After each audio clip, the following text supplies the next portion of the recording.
And that was a wonderful introduction. And I'm going to share some slides because I think this story is one of rhetoric. It's one of visual imagery, and it's a very powerful story. I think that it will be fun to talk more about. You should see my slides. Let me know if you do not. So the project I've been working on for the last 8 years or so is one that combines, my longstanding interest in global and comparative and non-Western rhetoric, and one that combines my longstanding interest in pragmatism, especially that of John Dewey.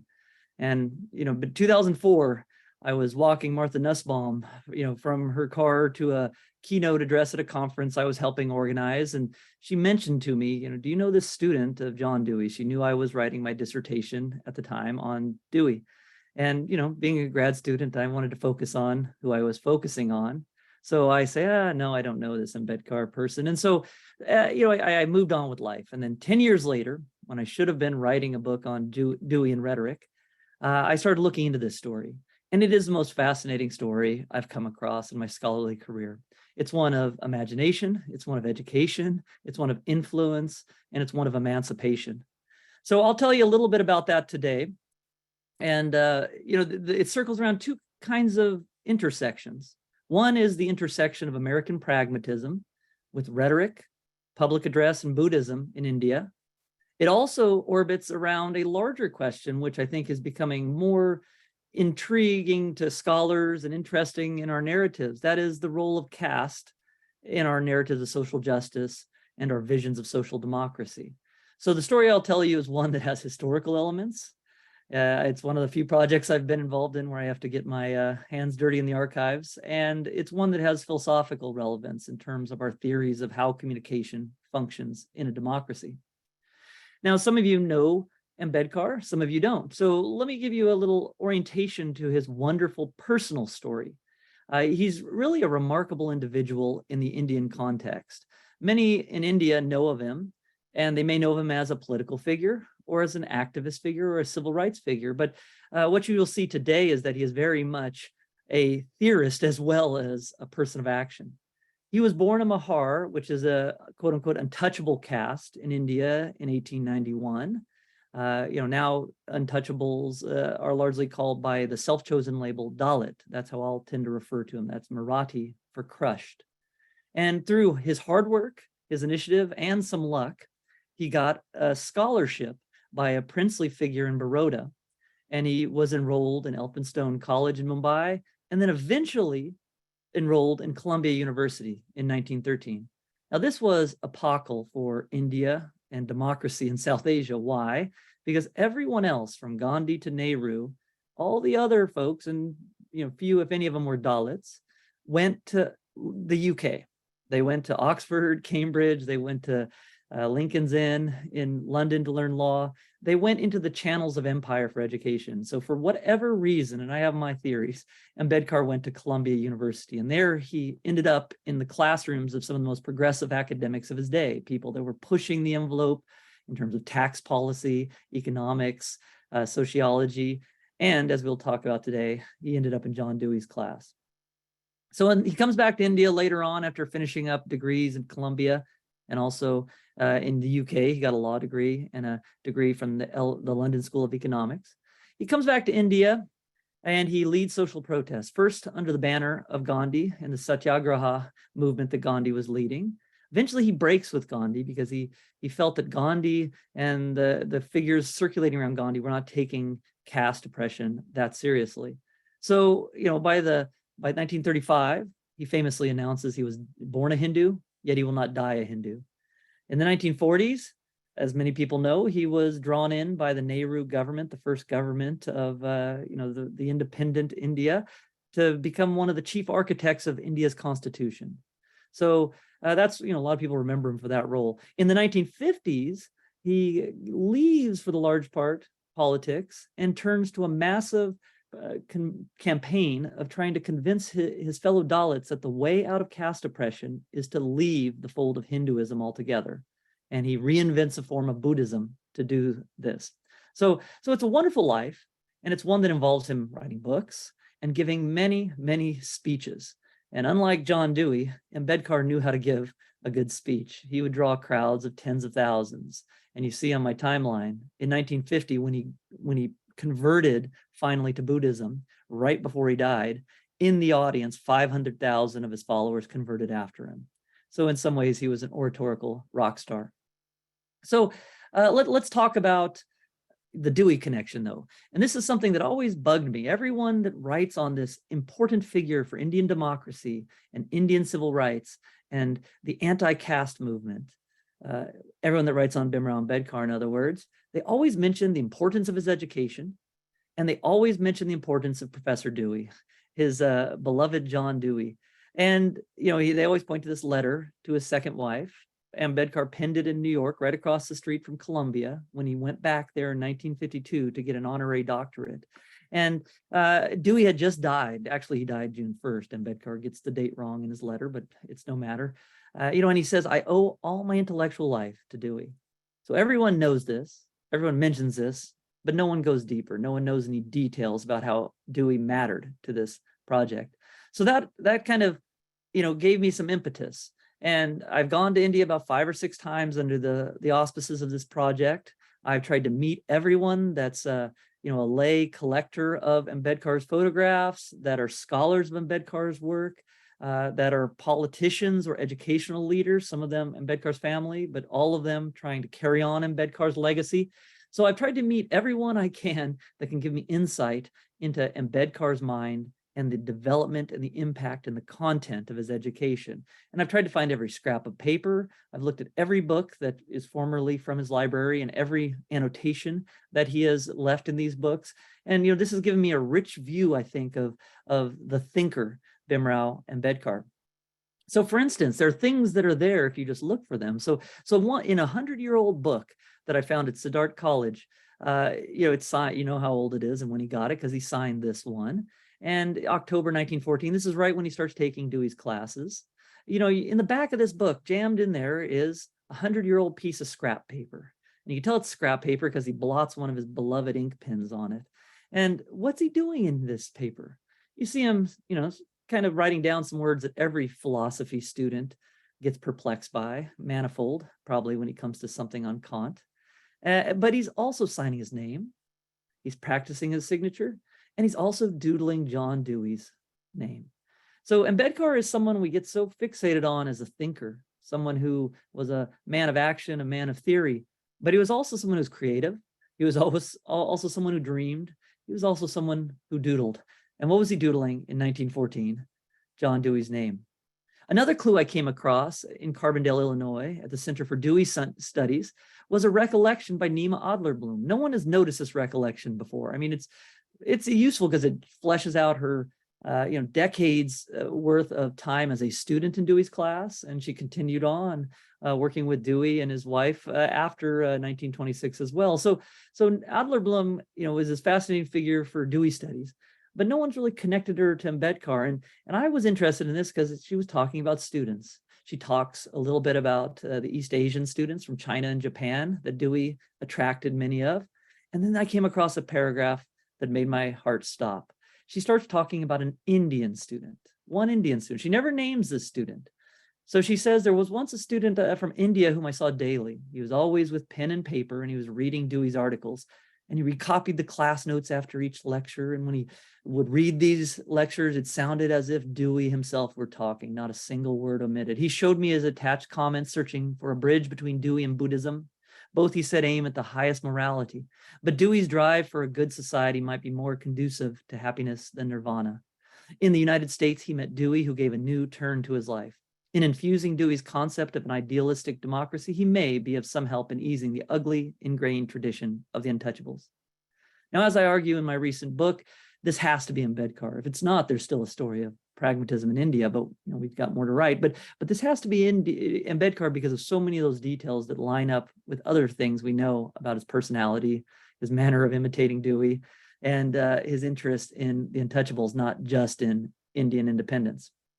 So this is epochal for me because this shows that from his early days, he was interested not just in Buddhism, but was interested in merging it with a certain orientation he saw in Dewey's thought.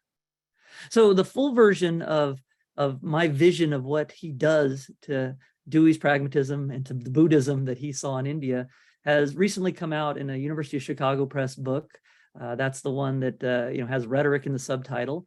And it's come out in an Indian trade edition through HarperCollins India and South Asia, and that's the one with the yellow font title. So both of these will give you the same story. They're the same book, but I wanted to make this story accessible because it has something to say to us here in the West, interested in pragmatism and rhetoric, and it has something to say to folks in India who are intensely interested in Ambedkar and how to create a more ideal democracy. So the story I'm going to tell you now is one of appropriation. It's one of influence. And in many ways, it's a story of public address in India. And public address often gets slighted in India. We don't talk much about the powerful speakers in India. And we don't talk about how they gain their power over the masses in the audience that they spoke to eloquently. It's also one that has implications for rhetorical theory and what I would tag as pragmatist rhetoric. What does it mean to be a pragmatist rhetor? How do you operate? How do you argue? Now let's go back to the ground zero of this story. That's Bhimrao Ambedkar at Columbia University in Morningside Heights in New York, where he first met Dewey in class. There's three vectors of his engagement that I'll talk about today with Dewey. The first deals with his contact at Columbia. The second deals with his lifelong contact with pragmatism through the beloved books he continued to collect. And then third deals with how this impacted his views of social democracy and methods that became very prominent in his rhetoric. So let's start with the courses. Everyone knows he has a transcript. We can find this online. It's at various museums. And you could easily tether this to the instructors through the archival bulletins at Columbia University. And so doing this, I find that he took 5 classes in philosophy. He took 3 from Dewey, and he took 2 from a realist opponent of Dewey's philosophy in the department, William Montague. Now, he drops those Montague classes, according to this transcript. So, I like to say when it came to Ambedkar's philosophical preferences, he voted for Dewey with his feet. So the classes that he takes from Dewey and he sticks out are the first of a 2-course section in 1914-15, Philosophy 231. And then the second one, a year-long segment in 1915 to 1916, Philosophy 131, 132. And as I prove in the book, that is the class that Hu Shi, the Chinese reformer who takes Dewey's thought back to China, that's the one Hu Shi was in. So Ambedkar and Hu Shi are sitting feet apart in this class where Dewey, in his very boring fashion, is talking about political philosophy. And then these two thinkers go back and start stories of pragmatism in China and stories of pragmatism in India. Now, in Philosophy 231, how do we know what was in there? This is something that's always bugged me. Everyone talks about how important his education is, but it's a black box. We don't know the content of it. Best they do is hold up stuff Dewey wrote with stuff that he wrote and say, it must have been the influence vector there. But so I dug deeper, and through the resources, the great resources of the Center for Dewey Studies at Carbondale, Illinois, I was able to find and identify the actual lecture notes that Dewey scrawled out for what he was going to say in class. I found student transcriptions that were most likely from that year. And so I was able to put together a very comprehensive picture of what he heard on an almost day-by-day basis in the fall of 1914. And what you see there, you see a lot of things, but one thing that I want to highlight to you now to set up the rhetorical point is the idea that Dewey's psychology in the 1910s was his kind of full-throated naturalistic psychology. It's left behind Hegel, and it's focusing on impulses and habits and the optimization of those, the reconstruction of those through education, either formal or informal. So humans aren't bad for Dewey, but we can have our habits be more intelligent or less intelligent, more adaptable or less adaptable. And you also start to see how Dewey's psychology has a normative aspect to it. Our habits aren't just ways of reacting, they're also ways of valuing, they're ways of reacting in a normative fashion. And as Dewey says in his lecture to these students, he says these are always attitudes. Habits are attitudes, but they're attitudes towards an object. And we'll see that kind of approach to the reactance of humans and the outgoingness of humans in Ambedkar's critique of caste. Now, Philosophy 131, 132 is a fascinating class. Ambedkar stuck with that the whole year, not just the first semester of it. And there he hears some very important concepts from Dewey that you will find elsewhere in Ambedkar's thought. I won't belabor them here, but one thing he learns from Dewey, and this was Dewey of the 1910s, force is incredibly important because means need some kind of force. And what Ambedkar would eventually worry about is the idea that force could go too far and destroy too much. So what you will see in a second is, I position his rhetoric and persuasive force as kind of a useful means that doesn't go too far and preclude things like community with others that you have to make community with. He also hears from Dewey the three values from the French Revolution: liberty, equality, and fraternity. I believe you heard those in March of 1916. Now, these aren't that important for Dewey. They don't appear much in Dewey's philosophy, but for Ambedkar, they become absolutely key. These things appear in many of Ambedkar's works. They're touchstones, consistent touchstones. And in the Constitution of India, you see, this is the preamble, the first page of the preamble, that Ambedkar took a very heavy hand in drafting.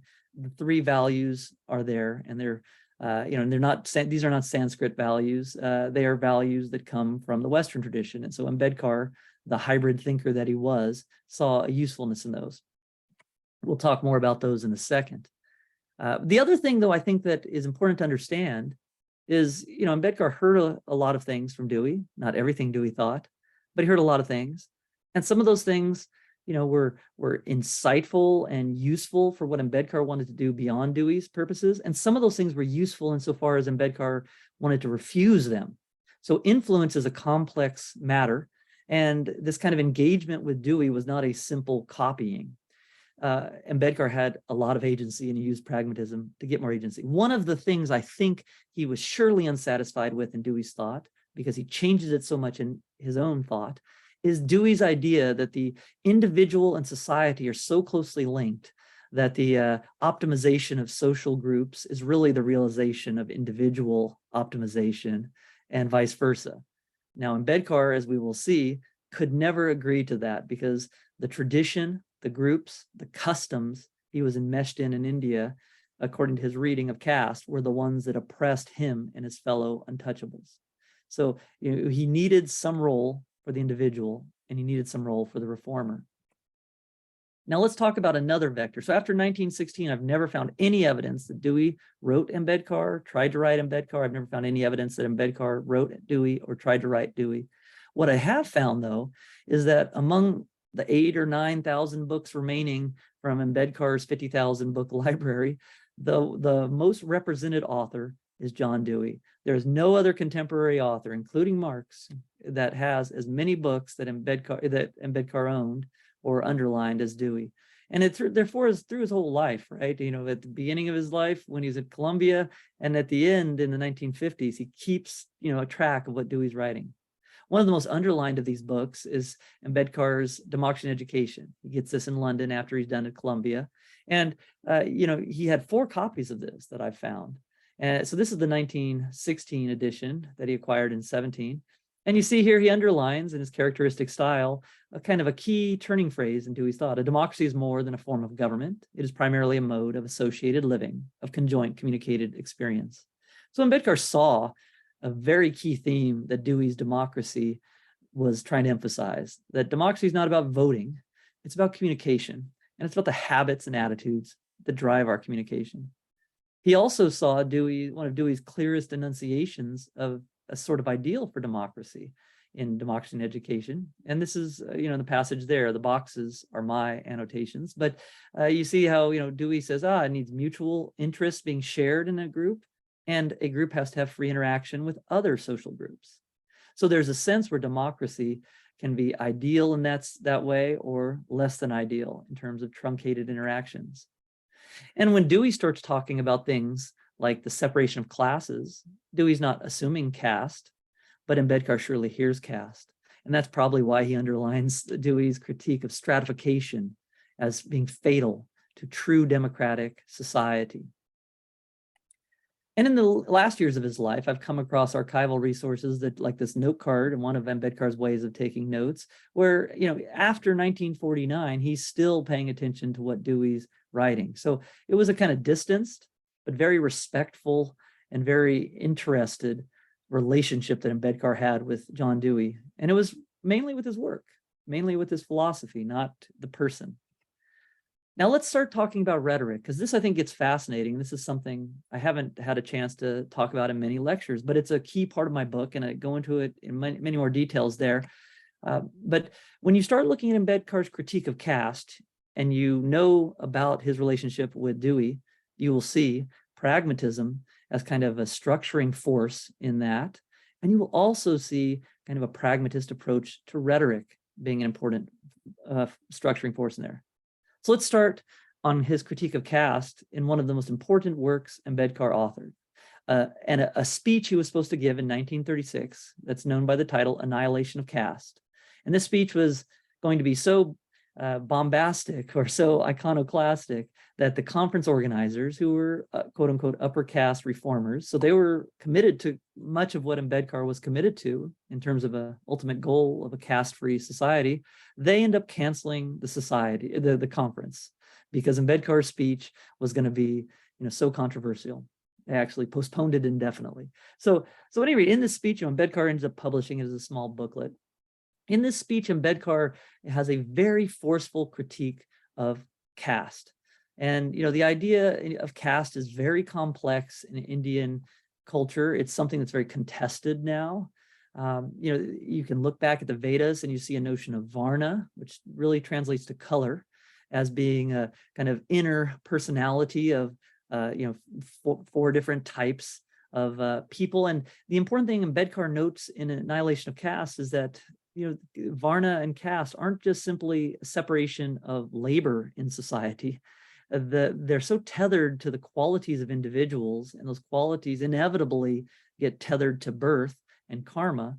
You see this as a separation of laborers. That's what Ambedkar says. It's not a separation of labor. It's a separation of people, of laborers. So, by Ambedkar's time, for various reasons, caste gets multiplied. There's, thousands of castes. But, the core thing that Ambedkar focuses on, and you can find many of his readings where he, explains this, he's lived it, he's studied it, he's read, Indian and, Western authors on it. So he has a very educated take on it, is that it's hierarchical and it's a kind of a descending ladder of contempt. Most castes are below some other caste and above some other caste. And Ambedkar found this to be a very pernicious aspect to it, because it was hard to get the solidarity that revolution demanded. It was hard to get the solidarity that democracy dreamed of. Yet, a lot of those castes, especially the untouchable ones like Ambedkar, were excluded from many, if not all, the benefits, of the upper caste. So Ambedkar, says in Annihilation of Caste something that kind of struck me as surprising. He starts looking at caste, and our modern penchant would be to say caste is a system, or it's systemic, or it's an institution. But how he describes it is intriguing. He says caste is a notion, it's a state of mind. And to destroy caste, you don't destroy physical barriers. You have to change notions or ideas or concepts. Now this became more understandable to me when I started to find the background in Deweyan psychology he was exposed to in 1914, where Dewey talks about habits as instances of a larger abstraction called customs. But these instances are matters of how an organism engages a living environment or a changing environment. So you start to see the psychology of caste becomes extremely important for Ambedkar, and you have to diagnose this psychology of caste, and your solutions have to address it. So while later in his life, he of course would make sure that something was placed in the Constitution that outlawed caste discrimination. You see all throughout his life, his return to this deeper source of caste beyond just legal, rights or legal prohibitions. And, in that Annihilation of Caste essay, he was going to tell his audience this: all reform consists in a change in the notions, sentiments, and mental attitudes of the people towards men and things. And the names, and here he picks the foremost Varna caste descriptor names, and then subdivisions can multiply, but he takes aim at the largest, most general kind of description of this hierarchy. And he says these kind of names are associated with definite and fixed notions and values in the minds of every Hindu.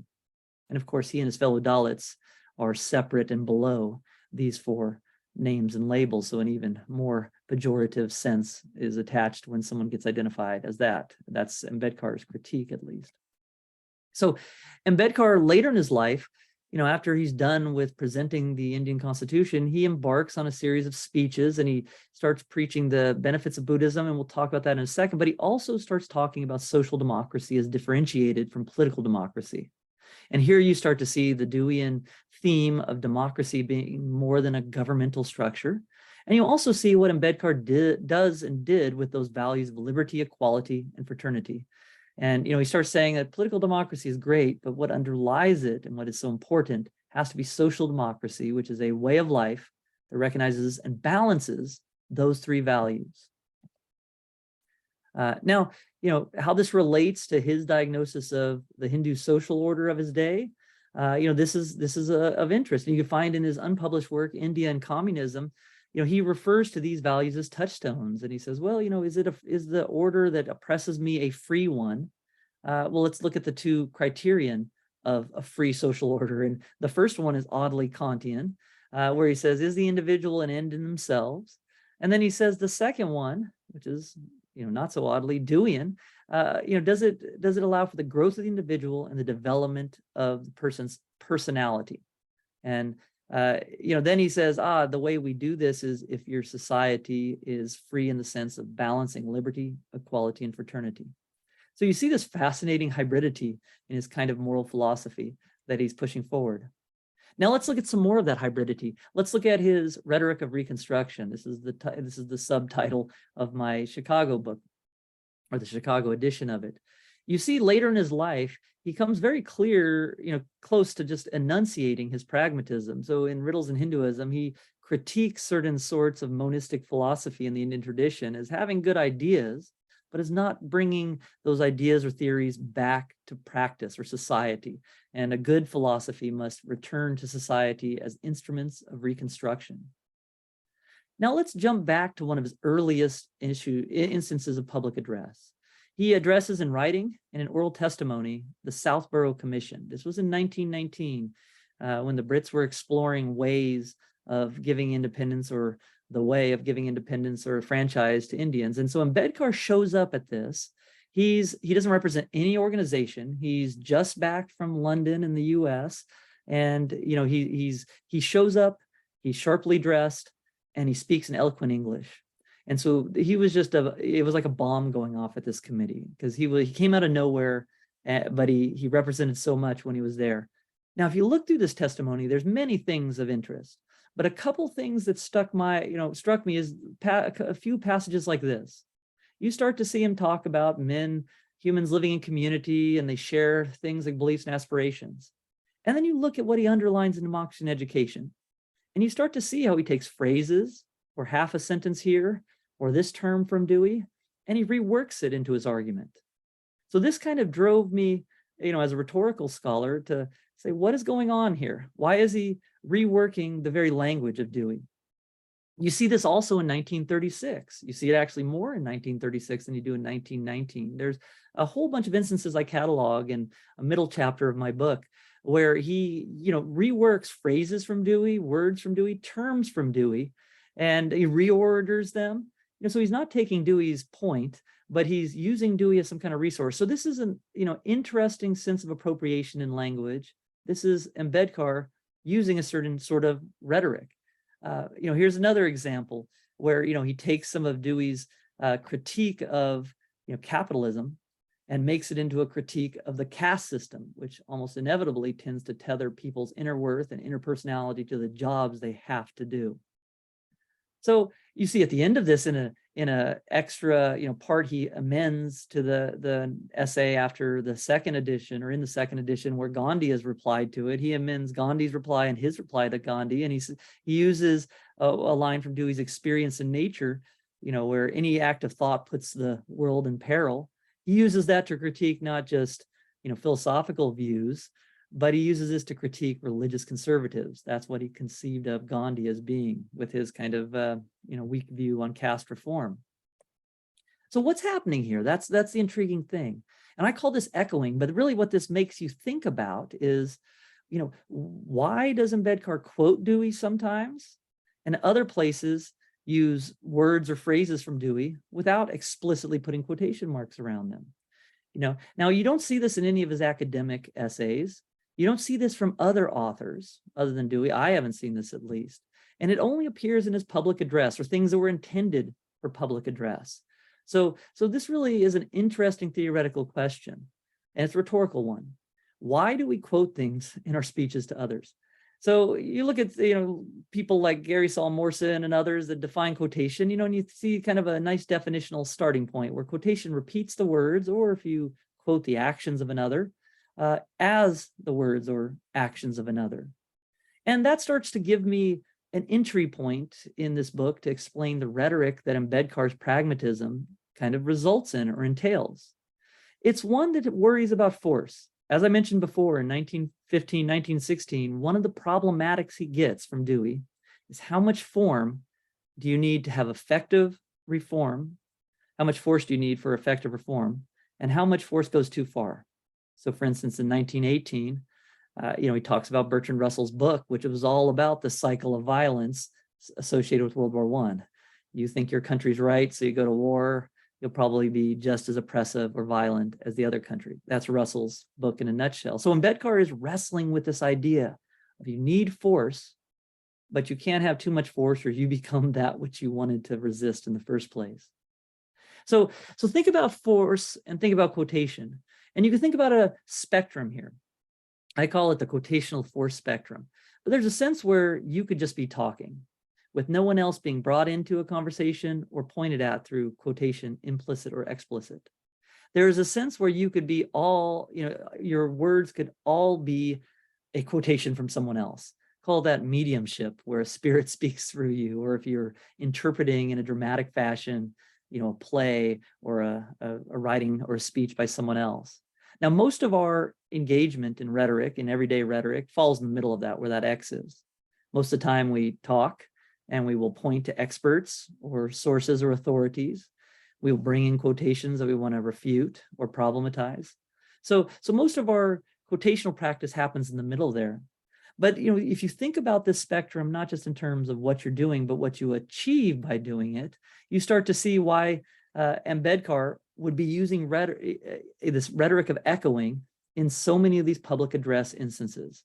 So for instance, in 1919, the British people on the Southborough Committee, and the upper caste Indians on that committee, they knew very little of Dewey. Dewey didn't have much penetration into the market of India or the UK. So there wasn't a sense where he would get anything by pointing towards Dewey.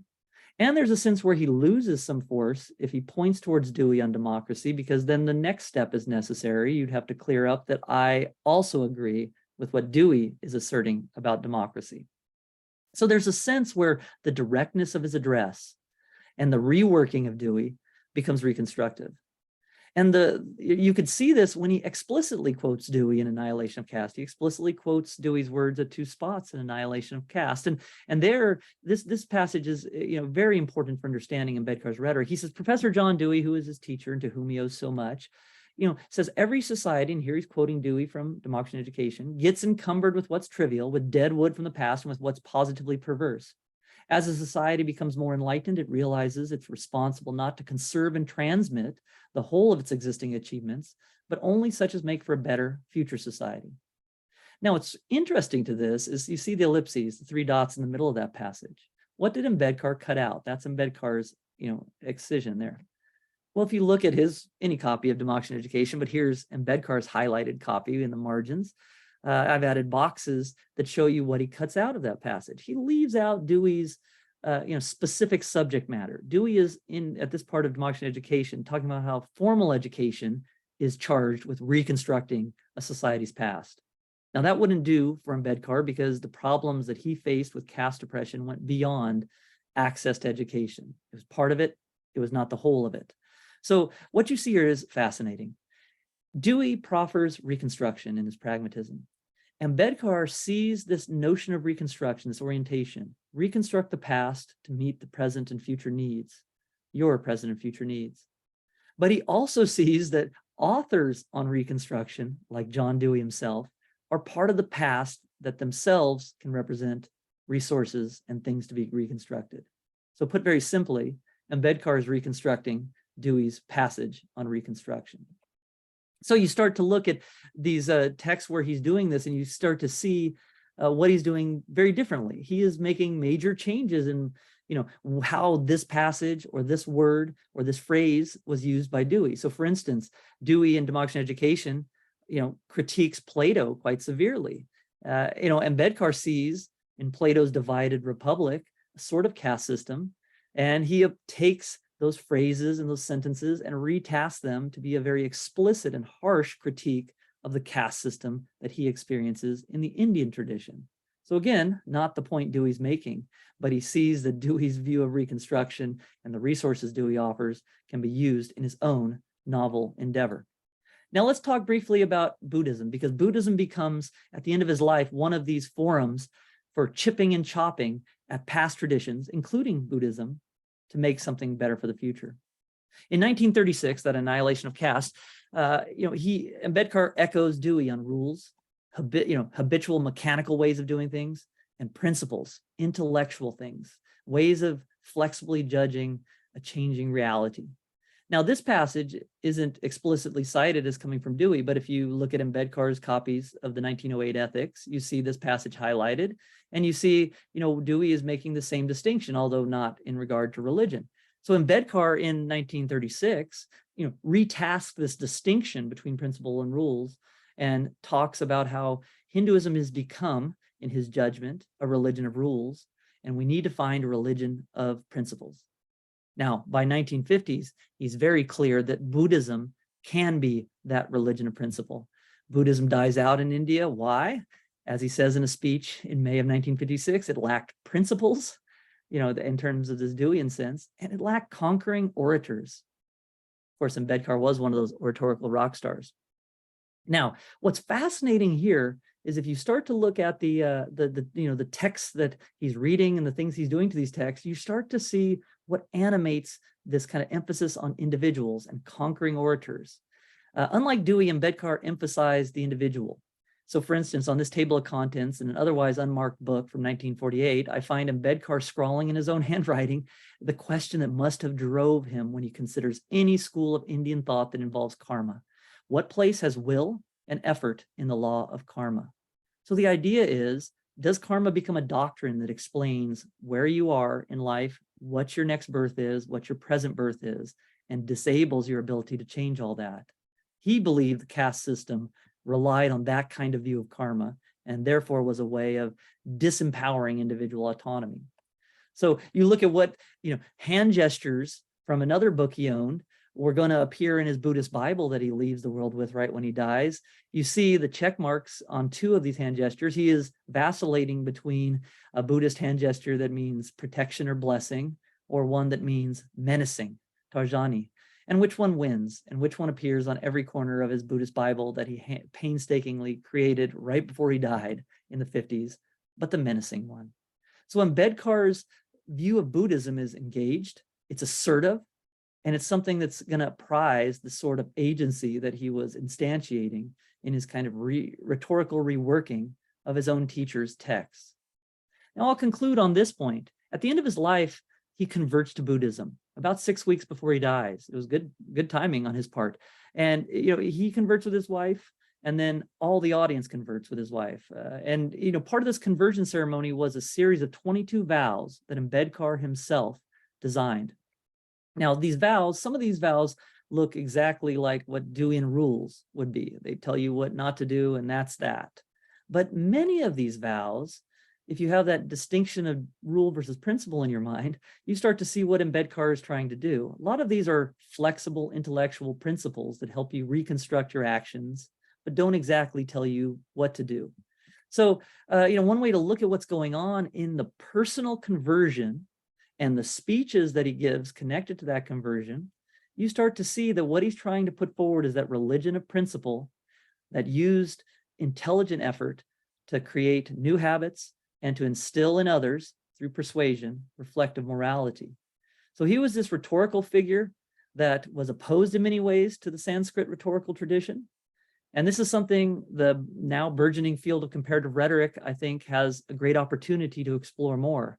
Many times when we talk about Indian rhetoric, We exclusively or only point towards texts authored in Sanskrit by authors that were firmly enmeshed in the Sanskrit tradition, and that draws heavily on Varna and other associated Sanskrit texts and doctrines.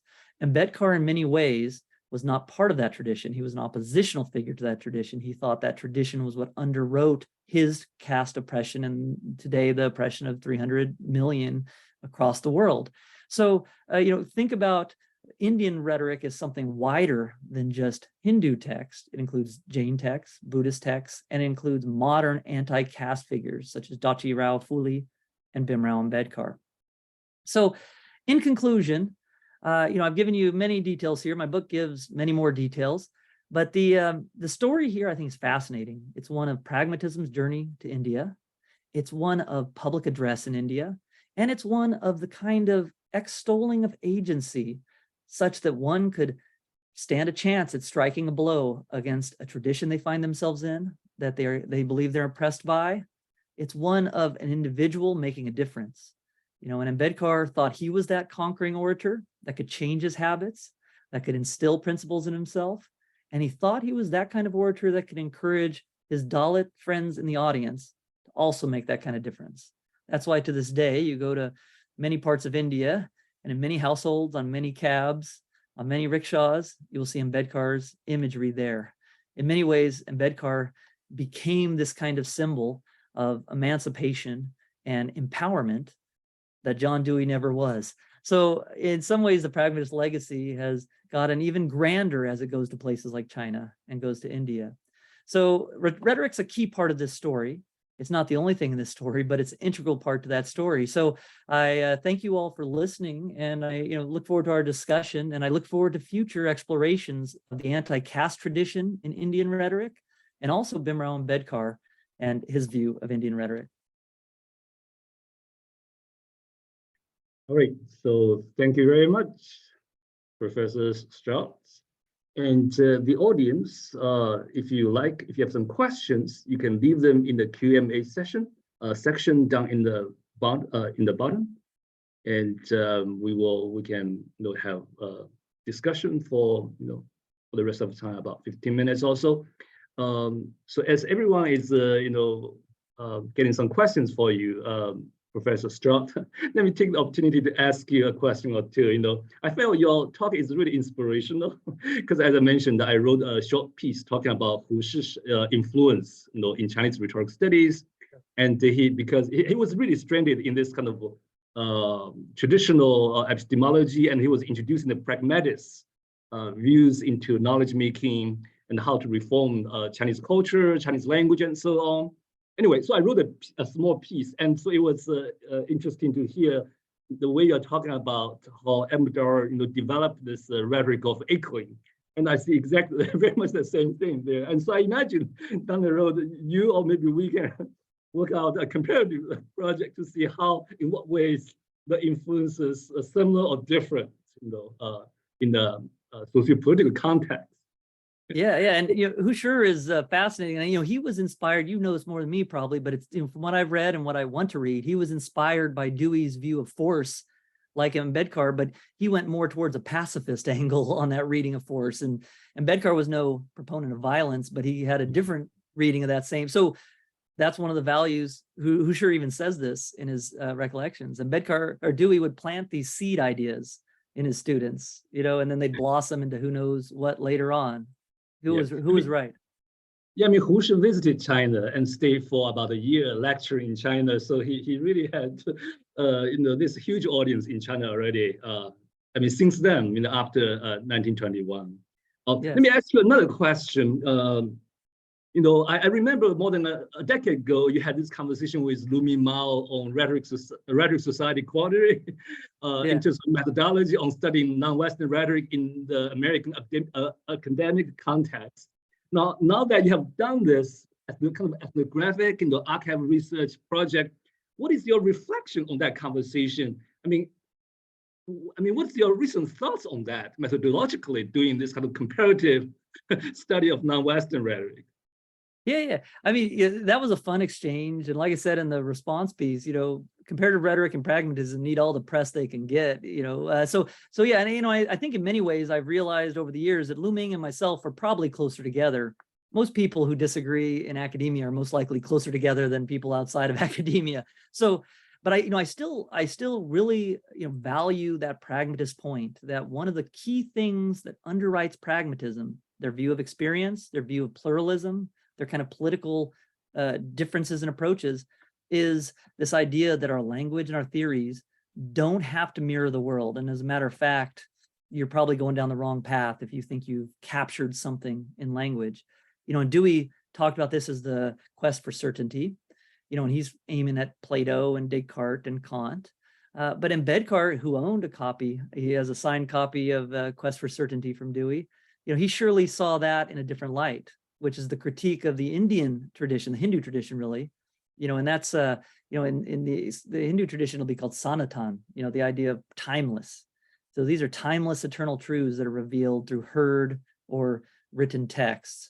So, Ambedkar, kind of embodied that rejection of unchanging truth, and now we as scholars we don't say we have eternal truth, but oftentimes we write like we do. So that kind of fallibilism combined with assertion, that's always interested me.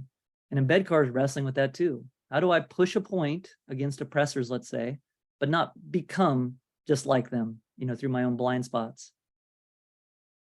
Mm-hmm. Well, okay. Now I invite you to look at the Q&A section. Oh, yes. Yeah, down the bottom. There are a few comments responding to what you just said. Yeah. Let's start with the first one. It's my scientific discovery that human beings do not change because they do not change from within their internal constitution, even if you have the best external constitution. Yeah. And Yeah. When I read that, I think it's the battle that Ambedkar's fighting. He outlaws caste, but it's still a problem. And this is what he realized this all his life, even in the last bit of his life. And we have this in the U.S. We can pass laws against discrimination or this or that, racism, let's say, but it's still a problem. And so Ambedkar, he has an answer for why it's a problem in India. That as he sees it is that it's these habits.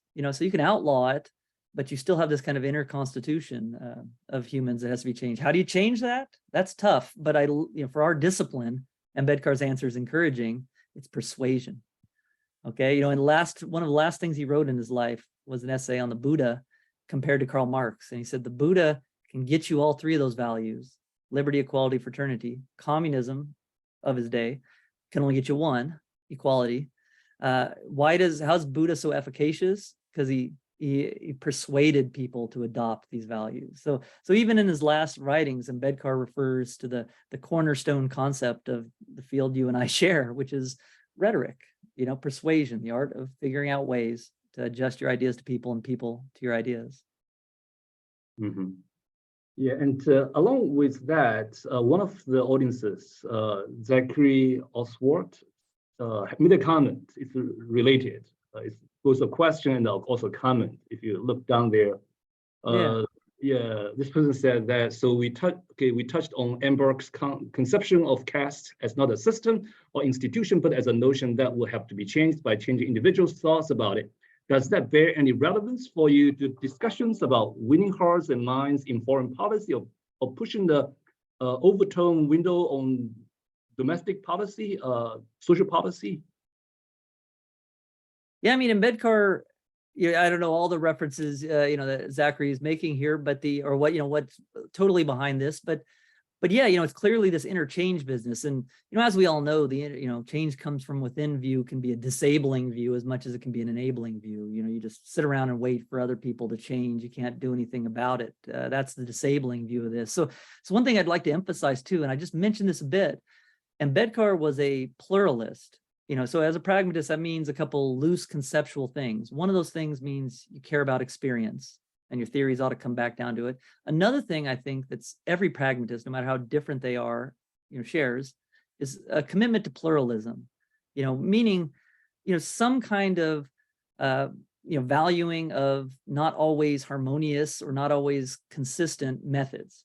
So for instance, Ambedkar believed in organization, mass organization and agitation through activism. He believed in legislative means, judicial means, lawsuits against people discriminating against him and his fellow Dalits. He pursued some of these as a lawyer. And he also believed in this kind of public address method where he would convince tens of thousands of his Dalits that they need to convert to solve caste, discrimination. So that he had this whole range of things, at certain times in his life, he did some more than others. But, so I think that hearts and mind business is a key part to it. Obviously, it's not the only thing. He didn't just sit around waiting for people to change. Yeah, thank you. Professor Stroud, there's a question about discussions. Well,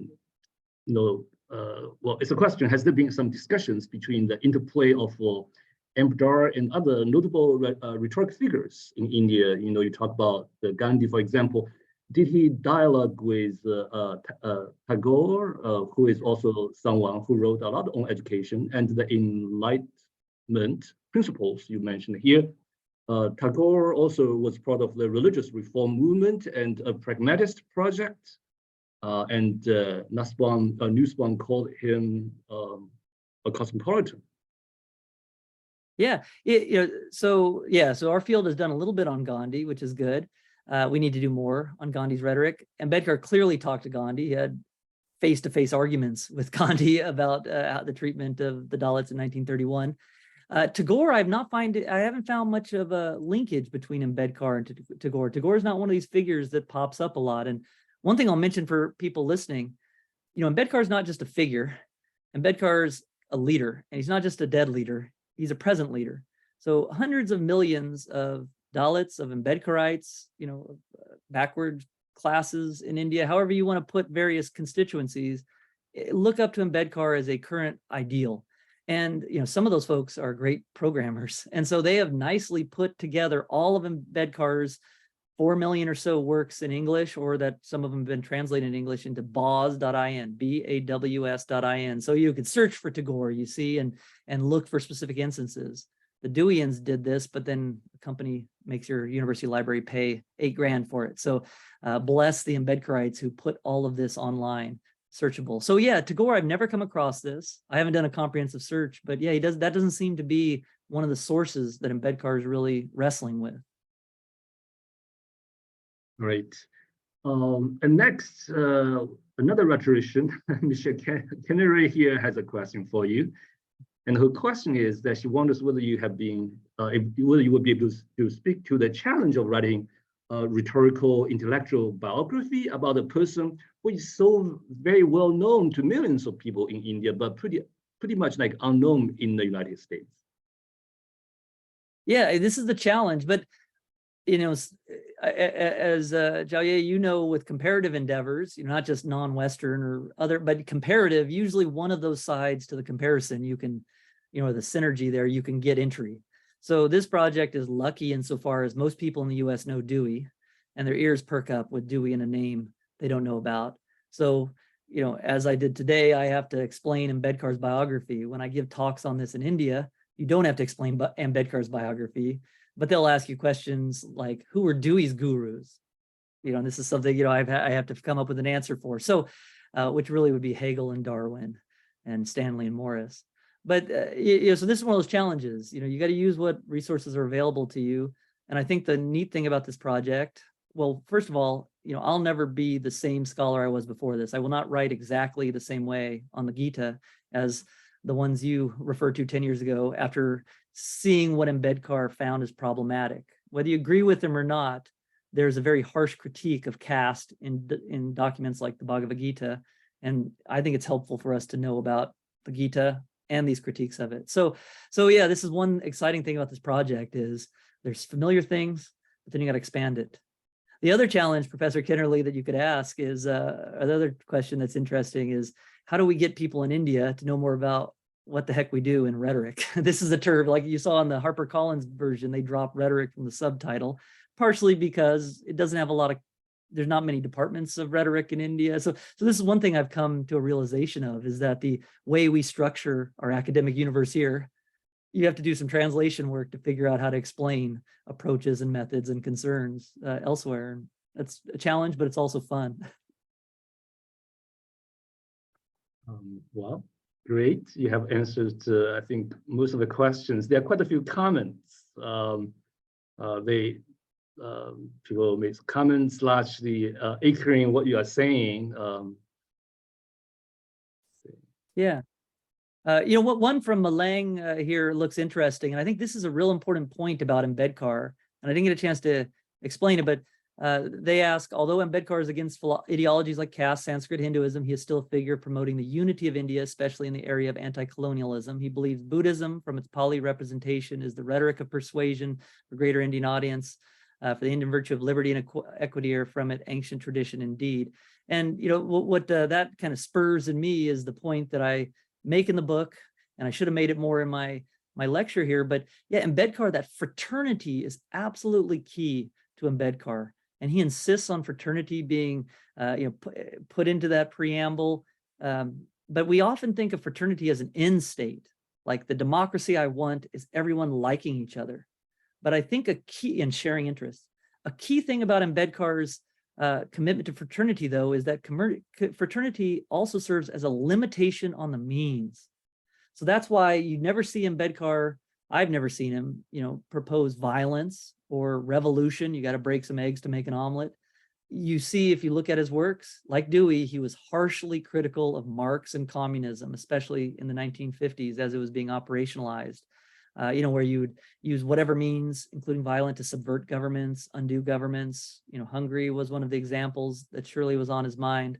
So, he has this interesting commitment to social democracy, but he also has such a strong commitment that we need to create that democracy tomorrow and the day after.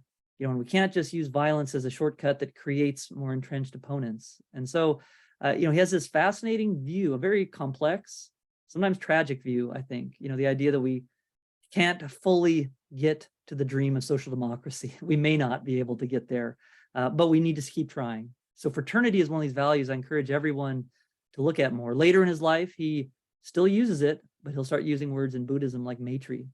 And I think the key thing is he's pulling from Buddhist concepts, he's pulling from French concepts, but he's making a message that's all of his own in this kind of rhetoric and reconstruction, which is, how do we get equality without becoming as bad as the oppressors that we want to undo? On the point of, emphasizing fraternity, against the use of violence in these anti-foundational moves or during those revolutionary days, Hu Shi was not liked by the communists. So I think that's one of the grounds that they share between Ambedkar and Hu Shi.